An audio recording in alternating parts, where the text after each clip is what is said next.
Polestars slogan är helelektrisk innovation. Och på deras hemsida skriver man så som en elbil ska vara. Och där säger jag kanske lite ja. För Polestar P2, den är byggd på en halvelektrisk plattform, alltså också med bensinmotorer på. Och nu tar man bort man halverar alltså antalet elmotorer i den här bilen och är då en kvarts elektrisk elbil.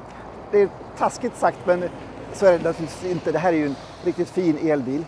Och man har alltså tagit den fyrhjulsdrivna bilen och gjort den enbart framhjulsdriven. Och då ska vi titta efter, hur är det med körupplevelse? Hur är det med ekonomi? Hur är det med räckvidd? Och hur står den sig mot Tesla Model 3? Och vad tycker ägarna? Alltså, är den billiga Polestar 2 det bästa köpet du kan göra idag? Vilket tror du är Polestars huvudkonkurrent? Vilket varumärke siktar man in sig på? Det är en väldigt spännande fråga och svaret är faktiskt Porsche. De 3 kommande Polestar-modellerna som kommer nu i slag 3 år framåt har varsin egen Porsche-modell som man ska konkurrera ut förstås då. Och man kommer ju med en hel del ny teknik. Man kommer med 800 volts laddning som också kunna vara optimalt för 400 volts laddning. Man kommer med längre räckvidder över 600 km. Man kommer med vehicle to grid.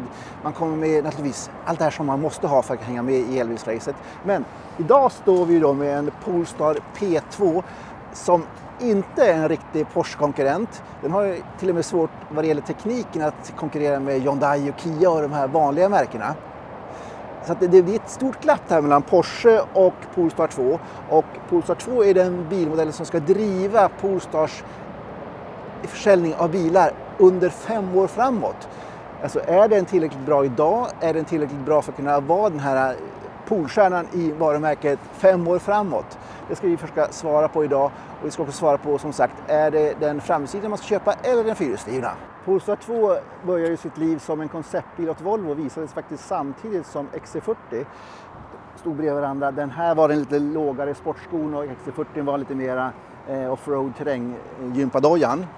Och jag tycker ju att den här är jättesnygg. Den är alltså strikt, den är minimalistisk, den är elegant, den ser hård ut och ser ut. Ja, jag gillar den helt enkelt. Och det gör också ägarna. De ger betyget 92. Vi har alltså, på vår hemsida har vi ett sätt att alla kan sätta betyg på sin egen bil.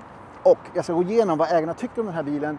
Och du kan faktiskt också titta på vilken bil som helst vad ägarna tycker om sin bil. Och det kan vara ett väldigt, väldigt bra sätt att köpa rätt bil.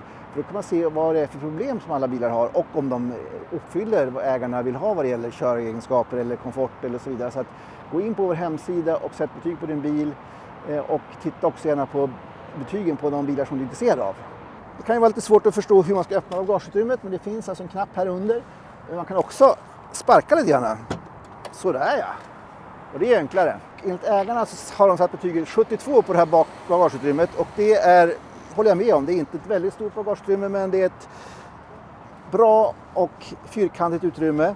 Lättlastat, för inte en tröskel där om man blir som sånt. Här under så finns det en balja, en stor balja och Polestar säger att den inte har blivit större trots att man har tagit bort motorn bak. Alltså det sitter ju naturligtvis då en motor bak i den fyrhjulsdrivna versionen och den här är ju bara framhjulsdriven för det är ju grunden en framhjulsdriven Volvo det här som vi pratar om. Okej. Sådär, nu sitter jag bakom mig själv som jag sitter och kör bilen. Jag är 1,80 lång. Det finns utrymme här men det är en ganska kort dyna, ett ganska upprätt ryggstöd och den här bilen är ju inte designad som elbil från början så den har ju inte det här väldigt långa axelavståndet. Och ägarna ger baksätet underkänt och det gör jag också jämfört med mycket andra familjebilar. Nu så är det dags för den obligatoriska frunkkontrollen. Alla elbilar ska ha en bagageutrymme fram där man kan lägga sin laddsladd. Och det finns det också prydligt, inte så väldigt stort men gör definitivt sitt jobb. Tack vare att man bara har en elmotor fram nu så har bilen blivit 129 kilo lättare. Det kommer märkas på förbrukningen. Man har 231 hästar mot 408 hästar i den fyrhjulsdrivna versionen. Och accelerationen går då från 4,7 till 7,9. Har man då tid att vänta 3 sekunder, 3,2 sekunder 1, 2, 3. Då kan man spara 50 000. Enkelt val eller inte? Både Volvo och Polestar har ju Google Automotive som ett riktigt bra operativsystem som styr allting i bilen. Och man kan till exempel göra så här. Hej Google, vad tycker Alrik Söderlind om Polestar? På webbplatsen mestmotor.se säger de: Alrik Söderlind om Polestar och Volkswagens kundtjänsthaveri, otroligt nonchalant. En hel bilvärld har förfasat sig över Teslas oförmåga att bygga bilar med hög byggkvalitet. Så kommer världens största biltillverkare och anrika Volvo, Polestar, och visar att man inte är mycket bättre.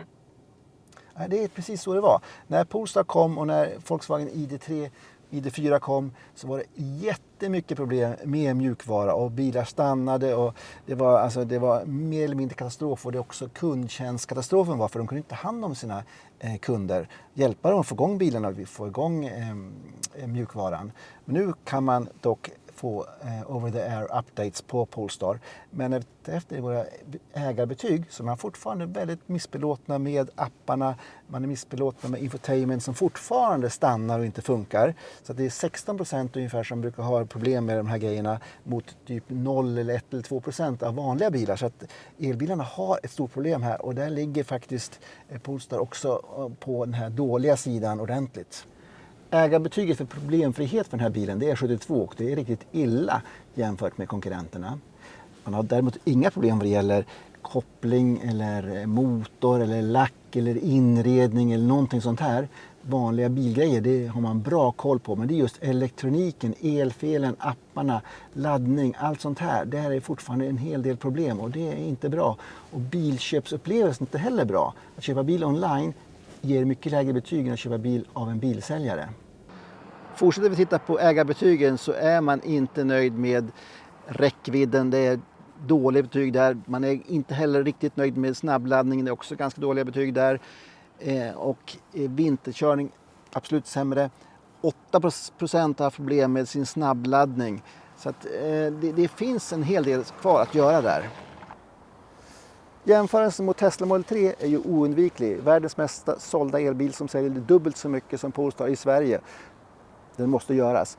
Och enligt ägarna av Tesla-bilarna så tycker de, jämfört med Polestar-ägarna, att den är mycket skojigare att köra. Den har bättre räckvidd, den har lägre energiförbrukning, den har ett mycket bättre laddnätverk. Den har bättre appar, den gillar instrumenteringen mer och så vidare. Men det finns några punkter där Polestar faktiskt slår Teslan, och Teslan är alltså bullrigare, har sämre kvalitetskänsla och man har problem med inredning och lack. Men totalt sett så är det en ganska tydlig seger för Tesla enligt ägarna, och jag får nog hålla med. Själva bilbyggandet, det är Polestar bra på, men det här med de andra grejerna som är i elen, det är Tesla bättre på. Prisskillnaden mellan den framhjulsdrivna och den fyrhjulsdrivna bilen är ju då 50 000 kronor. Och om man lägger till 10 000 till, då får man 467 hästar mot 231. Och jag tycker att den körupplevelsen är faktiskt prisvärd. Lägg gärna till de här pengarna. Det blir en helt annan bil. Det blir en sportigare bil med mera karisma och är mer speciell. Den här framhjulsdrivna bilen, det är ju mer en förmånsbil för att kunna komma ner prispressa allt gärna så att fler ska ha råd. Och den är ju lika snygg och lika trevlig i stadstrafik, men som sagt inte lika speciell. Och tittar vi lite större, zoomar ut en bit, så har ju Volvo gjort ett briljant drag med att starta Polestar. De har rebadgat Volvo-bilar, kommer i och för sig då med specifika bilar längre fram, bygger sitt eget varumärke sakta men säkert. Men det här Polestar-varumärket kommer ju snart vara värt lika mycket som Volvo. Och det är briljant. Men ska man kunna ta betalt för de här bilarna så måste det komma en rejäl uppdatering tekniskt. Det måste komma längre räckvidd, det måste bli snabbare laddning. Och det behövs komma inom 2 år tror jag för att man ska kunna ha Polestar 2 som den drivande bilen i Polestars försäljning. Sådär ja. På med bältet för nu ska vi köra, eller hur? Tryck igång den. Sådär ja. Det låter ganska bra va? Eller? Nej fast den startar ju inte. Ja, det var det här med halvelektrisk bil. Jag stänger av den här motorn tror jag. Sådär. Så, Polestar de leker ju också lite grann som Tesla med att stoppa in appar med knasiga grejer. Det tycker jag är bra. Det här är ju till och med kanske bättre än en pruttkudde, vad vet jag. Men de har ju också lagt in en väldigt bra app i sin infotainment och det är Better Route Planner som hjälper till att hitta dit man ska, lägger upp hela rutten. Så att även om man inte har något laddnätverk så hjälper man till så mycket man kan med en bra app. Och man lägger till nya saker, Netflix och annat till den här infotainment-grejen. Vad säger vi mer om förarmiljön? Ägarna tycker om den och de tycker också om detaljkvaliteten och jag håller med. Det här är väldigt trevlig bil att sitta i. Den är som sagt tight med en bred mittkonsol. Man sitter lite djupt, det har ganska låga rutor. Man sitter väl ombonad. Ja, men det är mysigt. Jag tycker vi åker faktiskt. Polestar har som sagt Porsche som varumärke som man ska konkurrera med och den fyrhjulsdrivna bilen är faktiskt en sportig familjebil. Riktigt skoj att köra med en överstyrd karaktär, snabb, trevlig och ett väldigt bra chassi som alltså, jobbar fint och sportversionen är ju ännu bättre men väldigt okomfortabelt. Jag tycker man ska köpa den vanliga och man ska inte köpa performance. Och så kliver man in i den här framhjulsdrivna versionen och man känner igen sig väldigt väl. Och så länge man bara kör i stadstrafiken normalt då finns det ju ingen skillnad alls. Men om det är lite halt ute eller man trycker på lite grann så finns det här slippet i framdäcken. Man känner att det spinner lite grann. Det drar däremot inte i ratten så att man får inte det här torque-steeren som man hade i många bilar förr i tiden. Så att det är fortfarande samma trevliga körupplevelse men inte den här sportiga körupplevelsen. Den tappar man bort lite grann. Så att det är en gradskillnad där. Vill du ha en sportig bil eller vill du ha bara en fin och trevlig bil?